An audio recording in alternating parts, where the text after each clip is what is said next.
بسم آب وولد ومنفس قدوس أهدو أملاك آمين.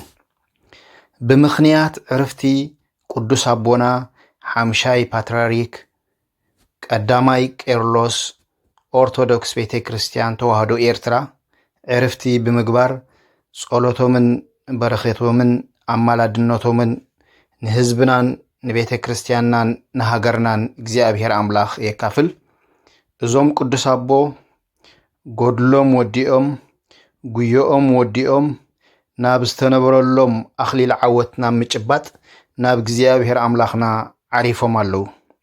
ዕሩፍቶም ዕሩፍተ ቅዱሳን እዩ። እግዚአብሔር ኣምላኽና ድማ ዝህቦም ኣኽሊል ዓወት ክህቦም እዩ። ምክንያቱ ቃል ስለ ዝኣተወልና ሙሉእ ዕድሚኦም ድማ ንእግዚአብሔር ኣምላኽ ካብ ናይ ዓለማዊ ናብ ሰማያዊ ብምጥማት ኣገልግሎቶም ብምሉእ ፈጺሞም ኣብ ኩሉ ሃገረ ስብከትን ኣብ ገዳማትን ዝገበርዎ ታሪኽ ምስ ንርኢ ብጣዕሚ ድንቂ እጹብ ተኣምር እዩ። ፓትርያርክ ተመሪጾም ኣብ መንበር ምስ ቆሙ ድማ ዝገበርዎ ዓመትን 6 ወርሕን ንቤተ ክርስቲያንናን ንህዝብናን ንሃገርናን ብፍቕሪ ኣብ ዓለም ቤተ ክርስቲያንና ደሚቓ ክትወፅእ ንቤተ ክርስቲያንና ብፍቕሪ ንኩሉ ዓለም ንኽሪእዋ ዘብቁዑ ዓብይ ተኣምር ዝሰርሑ ኣቦ እዮም። እግዚአብሔር ኣምላኽ ሸምገልካ ኣብ ቅድሚ እግዚአብሔር ብዙሕ ስራሕ ከም ትሰርሕ በዞም ቅዱስ ኣቦ እዚኦም ኣርኢና እሞ እግዚአብሔር ኣምላኽ ናይ ብሓቂ ኣኽሊል ዓወቶም ክህቦም ምዃኑ ንኣምን ኢና። ንሃገርና ንቤተ ክርስቲያንናን ድማ ከምዞም ቅዱስ ኣቦ እዚኦም ከምዞም ሓላይ ሃገርን ኣፍቃሪ እምነትን ኣፍቃሪ እግዚአብሔርን ሙሉእ እምነት ኣብ እግዚአብሔር ዘለዎም ኣቦ ንኽመርጸልና ንኽህበና ንኽትከኣልና ቅዱስ ፈቃድናቱ ይኹነልና።